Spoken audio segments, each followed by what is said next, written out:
Accused of extreme hazing, police making a shocking discovery in the basement of this house. It's a story you saw first on 5. Those students found stripped to their underwear, duct taped together.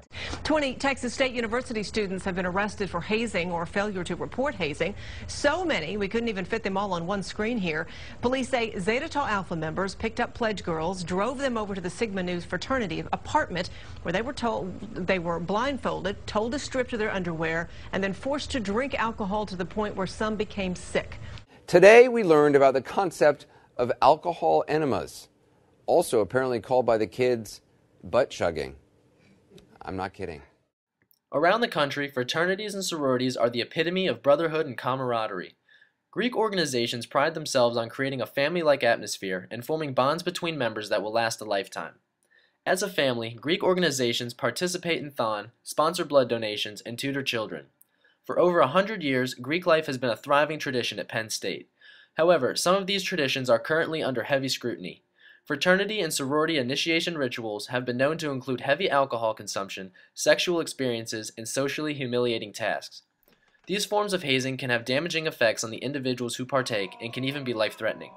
There's a broad scale of hazing from socially embarrassing to potentially dangerous. Fraternities and sororities use these initiation rituals in order to create a bond within the pledge class. The desire to be a part of Greek life drives these students to complete bizarre tasks designed by the upperclassmen.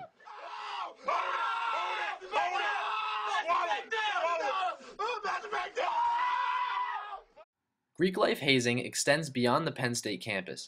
According to the National Study of Student Hazing done at the University of Maine, 55% of college students involved in student organizations experience some kind of hazing.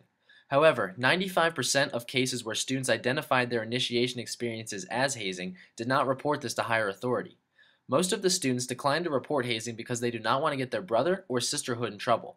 They also feel that these experiences have made them feel like part of a group or because they view this as a normal rite of passage. But what is hazing? Pennsylvania state law defines hazing as any action or situation which recklessly or intentionally endangers the mental or physical health or safety of a student. Many common hazing activities include drinking games and large amounts of alcohol, verbal and physical humiliation, and watching or performing various sexual activities. One of the most common forms of hazing is drinking. Pledges are forced to consume large amounts of alcohol in a short period of time. This type of alcohol abuse has led to many hospitalizations and cases of alcohol poisoning. Hazing with alcohol puts the pledges in extreme danger and is one of the most dangerous forms of hazing. However, it is the most common. Over 50% of hazing incidents include alcohol consumption. Many students are unaware of the consequences of alcohol, and this leads to frequent abuse among Greek life organizations. I was definitely not educated enough when it came to alcohol poisoning or anything like that before this, and I wish I had been.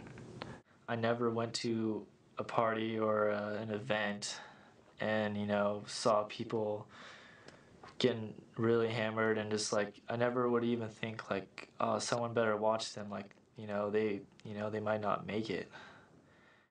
3 Penn State students are currently under investigation for a hazing incident that occurred last April. Former Penn State student Asha Trowell was forced to eat an entire jar of mayonnaise and had hot sauce thrown in her face, behavior she expected during the initiation into the little sister group of the Omega Psi Phi fraternity. This, however, was followed by 3 hours of brutal beatings by 2 older members of the group.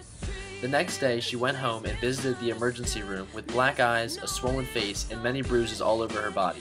She nearly had to have surgery on her liver and spleen. The entire process was supposed to push pledges to their mental and physical limits. There's hazing and then there's hazing, and there's fun things where you go sing in the middle of campus or something, but then there's beating people up just isn't acceptable. Students themselves seem to be having differing views on hazing and initiation activities. Many students do not think that hazing is a good idea or even effective at all. Members of Greek life in Penn State say that they feel just as close with their pledge class without the use of hazing. In my fraternity, we have a no tolerance policy for hazing. Even though our fraternity does not haze, we have a lot of events with our brothers. We do community service events and many events around campus that are bonding experiences. I do not think that we would be closer if we did haze. Hazing creates tension between the fraternity classes, and it ultimately grows the brothers further apart. Other students are concerned about the physical and mental effects that hazing can cause on students. One student anonymously recollects on an experience she had as a sorority pledge.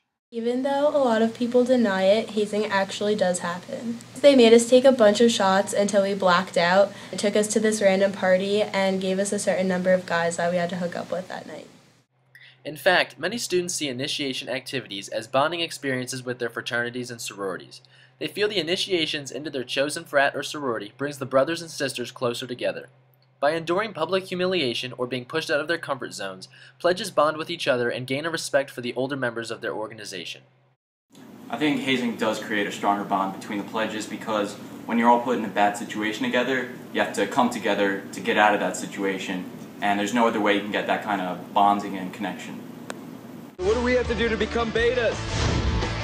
On this pledge board are 50 tasks that you and your pledge brothers must complete by semester's end. Awesome! Not all hazings involve beatings and alcohol poisoning. Common traditions among Greek organizations is to have their pledges sing songs about their particular house or clean up after a party. These activities cause no harm to the participants, but still serve as a fun bonding experience for incoming members. Initiation activities are a part of the fabric of Greek life at Penn State and across the country.